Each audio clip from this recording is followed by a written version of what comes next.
दोस्तों, राजनीतिक पंडित हो, पत्रकार हो या फिर बीजेपी हो, सबकी नजर महाराष्ट्र पर है क्योंकि महाराष्ट्र का चुनाव हर लिहाज से महत्वपूर्ण चुनाव है, जाहिर सी बात है। लेकिन हम भूल रहे हैं कि महाराष्ट्र के साथ एक और चुनाव है, झारखंड का चुनाव, जहां टक्कर हो रही है जोरदार, इतनी जोरदार कि प्रधानमंत्री मोदी ने कल झारखंड आना था, उससे पहले ही जेएमएम ने, हेमंत सोरेन ने जोर का झटका दिया है बीजेपी को, वो भी बहुत जोर से। दोस्तों, झारखंड में जबरदस्त तरीके से चुनावी सरगर्मियां तेज है। खबरें कम चलती हैं झारखंड की, लेकिन झारखंड में जिस तरह की खबरें आ रही हैं, जो रुझान आ रहे हैं, वो ऐसा बताते हैं, ऐसा लग रहा है कि बीजेपी की यहाँ सांसें अटकी हुई हैं। बीजेपी की हालत खराब है दोस्तों। हालत ये है दोस्तों कि प्रधानमंत्री मोदी ने कल झारखंड आकर 2 चुनावी सभाओं को संबोधित करना है। उससे पहले ही हेमंत सोरेन ने एनडीए के सहयोगियों को अपनी पार्टी में शामिल करा दिया, वो भी थोक के भाव में। दोस्तों, आज अमित शाह ने झारखंड में चुनावी रैलियों को संबोधित करना है और घोषणा पत्र भी जारी करना है। तो अमित शाह और मोदी का जो पूरा फोकस है फिलहाल वो झारखंड है। लेकिन उससे पहले ही हेमंत सोरेन ने कैसे जबरदस्त झटका दिया है बीजेपी को, वो मैं आपको पहले दिखाती हूँ। साथ में आपको ये भी बताऊंगी इस वीडियो में कि कैसे बागियों ने बीजेपी की हालत खराब कर दी है। मतलब आप कह सकते हैं कि हरियाणा में जो कांग्रेस की स्थिति हुई थी कि उसके अपने बागियों ने उसके हराने का ठेका ले लिया था, एग्जैक्टली ऐसा लगता है कि झारखंड में कुछ वैसा ही बीजेपी के साथ हो रहा है। और दिक्कत यह कि बीजेपी को ये पता है, लेकिन वो हेल्पलेस है, वो कुछ कर नहीं पा रही है।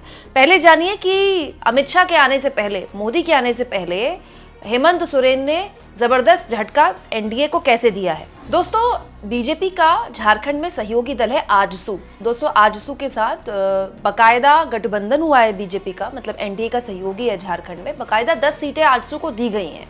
लेकिन आजसू के बड़े नेताओं को झारखंड मुक्ति मोर्चा के प्रमुख हेमंत सोरेन ने अपनी पार्टी में खुशियों में शामिल करा दिया, ठीक अमित शाह और मोदी के झारखंड आने से पहले।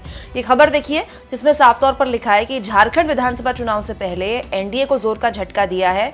कोडरमा से बीजेपी के पूर्व सांसद रीतलाल वर्मा के बेटे प्रणब वर्मा, बीजेपी अनुसूचित जाति के प्रवक्ता दारा हाजरा और आजसू पार्टी के केंद्रीय प्रवक्ता विकास राणा अपने सैकड़ों समर्थकों के साथ झामुमो का, यानी कि जेएमएम का कुछ इस तरह से दामन थाम चुके हैं। बताने वाले तो ये भी बता रहे हैं कि करीब 100 से ज्यादा समर्थक अपने लेकर आए थे ये तमाम नेता और हेमंत सोरेन की पार्टी में शामिल हो गए। बकायदा हेमंत सोरेन ने इसके लिए अपनी फोटोज खुद शेयर की हैं। देखिए, अपने आवाज पे उनका स्वागत फूल माला पहनाकर, हाथ वाथ मिलाकर कुछ इस तरह से शेयर किया हेमंत सोरेन ने। दोस्तों, जेएमएम में जो लोग शामिल हुए हैं आजसू के, उनके नाम भी आपके सामने रख देती हूँ। आनंद सिंह जो कि केंद्रीय सदस्य हैं आजसू पार्टी के, जितेंद्र कुमार जो कि केंद्रीय सदस्य हैं, अजय कुमार, विवेक कुमार राणा, आफ्ताब आलम, अविनाश कुमार सिन्हा, ओम प्रकाश देव, अवध किशोर साहब, धीरेन्द्र सिंह, विजय कुमार, अनूप कुमार सिंह, सुनील राणा, कारू शर्मा, राम लखन मिस्त्री सहित सैकड़ों समर्थक। ये प्रमुख नेता है। इसके अलावा भी कई समर्थक उनके साथ आए हैं। और दोस्तों, ये केवल आजसू के साथ नहीं है, बीजेपी के भी बड़े बड़े नेता इन दिनों झामुमो का रास्ता अपना रहे हैं। मतलब जेएमएम या एक कह लीजिए कि हेमंत सोरेन का हाथ पकड़ रहे हैं। दोस्तों, बीजेपी की बहुत बड़ी नेता है लुइस मरांडी, आप जानते होंगे इनको, और करीब 20 साल से ऊपर इन्होंने बीजेपी का साथ दिया है। मतलब आप कह सकते हैं कि दशकों तक इन्होंने बीजेपी का झंडा उठाया। ठीक चुनाव से पहले ये जेएमएम में शामिल हो गई। इसके अलावा गणेश महली और ऐसे तमाम बीजेपी के नेता हैं जो कि जेएमएम में शामिल हो चुके हैं चुनाव से पहले, क्योंकि या तो टिकट वितरण में उनको सही स्थान नहीं मिला या फिर उनके समर्थकों को सही स्थान नहीं मिला। मतलब आप सोचिए कितनी बड़ी एम्बैरेसमेंट है। जेएमएम ने एनडीए के अपने सहयोगियों को सैकड़ों की संख्या में पार्टी में शामिल करवा दिया, तब जबकि अब वोटिंग के दिन ज्यादा बचे नहीं है दोस्तों।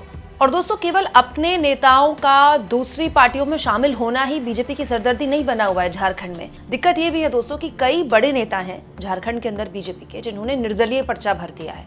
अब सोचिए, बीजेपी का कोई बागी अगर निर्दलीय पर्चा भरेगा तो बीजेपी का ही वोट काटेगा ना। ठीक वैसे ही जैसे हरियाणा में कांग्रेस के बागियों ने कांग्रेस का वोट काटा था। असम के मुख्यमंत्री हैं दोस्तों हेमंत बिस्वा शर्मा, जो आजकल जबरदस्त तरीके से प्रचार भी कर रहे हैं बीजेपी के लिए, खूब विवादित बयान भी दे रहे हैं।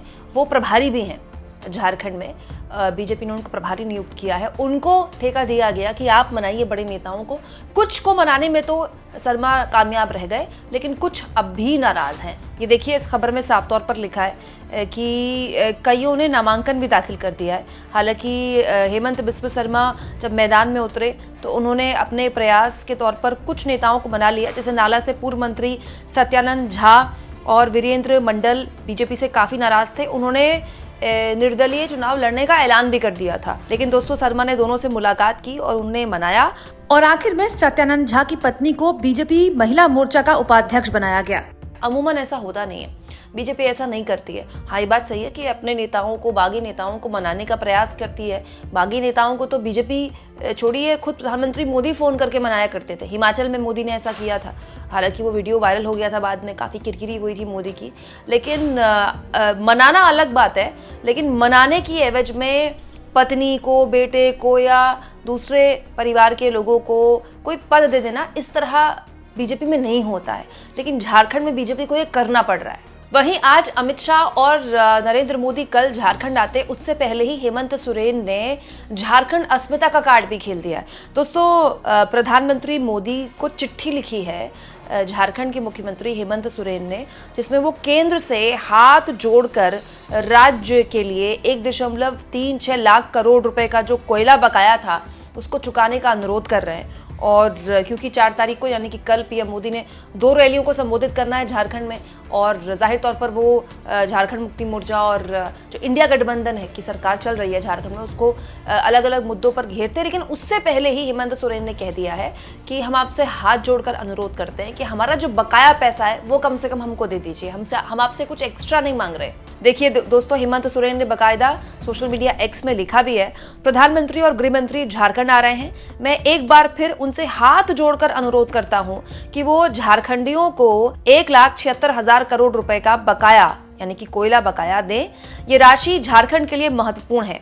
यही नहीं दोस्तों, हेमंत सोरेन ने तो झारखंड से जो बीजेपी के सांसद हैं जो जीत कर आए हैं इस बार लोकसभा चुनाव से, उनसे भी अपील की है कि कृपया आप हमारे बीजेपी के सहयोगी हैं, चाहे विरोधी ही सही, खासकर बीजेपी के सांसद, कम से कम झारखंडियों का जो बकाया है वो दिलवाने में मदद कीजिए। एक तरह से न केवल पीएम और गृह मंत्री को घेर रहे हैं, बल्कि बीजेपी के सांसदों से ही पूछ रहे हैं झारखंड के कि होंगे आप बीजेपी के सांसद, लेकिन हैं तो झारखंड से, कम अपनी सरकार से कहिए कि हमारा जो बकाया है झारखंडियों का वो हमको दे दें। यानी आप कह सकते हैं दोस्तों कि एक छोटा सा राज्य झारखंड, जिसमें हाल के महीनों में जबरदस्त तरीके से राजनीतिक गतिरोध हुआ। मतलब देखिए, लोकसभा चुनावों के दौरान हेमंत सोरेन को जेल में डाला गया, फिर लोकसभा चुनावों के बाद हेमंत सोरेन जेल से बाहर आ गए। इस दौरान वहां पर एक तरह से तख्ता पलट करने की कोशिश की गई। चंपाई सोरेन जिनको सीएम बनाया था हेमंत सोरेन ने, चंपाई सोरेन को बीजेपी ने अपनी पार्टी में न केवल शामिल करा लिया, बल्कि प्लान तो ये था कि चंपाई सोरेन कुछ विधायकों को लेकर आ जाएं और सरकार गिरा दें हेमंत सोरेन की। लेकिन ऐसा हुआ नहीं। हेमंत सोरेन को वक्त में पता चल गया कि चंपाई सोरेन ऐसा कोई चाल रच रहे हैं और हेमंत सोरेन खुद सीएम बन गए। फिर चंपाई सोरेन अपने बेटे के साथ बीजेपी में शामिल हुए, उनको टिकट मिला। लेकिन बड़ी बात यह है कि चंपाई सोरेन कितना नुकसान पहुंचा पाएंगे जेएमएम को, ये अपने आप में एक सवाल है। और इस तरह की राजनीतिक गतिविधियां झारखंड में कुछ महीने के अंदर हुई हैं, केवल कुछ महीने के अंदर। इसलिए बड़ा महत्वपूर्ण है दोस्तों झारखंड में बीजेपी और जेएमएम के बीच की टक्कर का विश्लेषण करना, क्योंकि जो हेमंत सोरेन है वो झारखंडियों की अस्मिता और खास तौर पर आदिवासियों की अस्मिता पर पूरा का पूरा चुनाव लड़ रहे हैं, जबकि बीजेपी घुसपैठियों के नाम पर चुनाव लड़ रही है, सीधा सीधा हिंदू मुसलमान कर रही है। खुद मोदी ने जब झारखंड में चुनावी रैली को संबोधित किया था, जिन दिनों हरियाणा के चुनाव चल रहे थे, मोदी ने झारखंड आकर ही चुनावी रैलियों को संबोधित करना शुरू कर दिया था। तब मोदी ने ही झारखंड में बेटी माटी जैसे मुद्दों को उठाया था और कहा था कि यहाँ पर जो जनसंख्या घुसपैठियों की बढ़ रही है। दोस्तों, आपको क्या लगता है, दोनों में से किसका दांव ज्यादा गहराई तक पहुंचेगा? और क्या बीजेपी के लिए अपने झारखंड के अंदर जो उसके अपने हैं वो ज्यादा बड़ी मुसीबत बन रहे हैं? 2 मोर्चों पर बीजेपी लड़ रही है, एक अपनों से जो निर्दलीय हुए पड़े हैं, जो अपने सहयोगी हैं जो झारखंड में शामिल हो रहे हैं, और दूसरा जेएमएम यानी कि हेमंत सोरेन से। आपको क्या लगता है, झारखंड में चुनावी बिसात फिलहाल आपको किस तरह से दिख रही है? कमेंट बॉक्स में जरूर लिखें और जितना हो सके चैनल को शेयर करें, सब्सक्राइब करें और थैंक्स और ज्वाइन के ऑप्शन से अगर आप चाहें तो कुछ आर्थिक मदद भी चैनल की जरूर करें।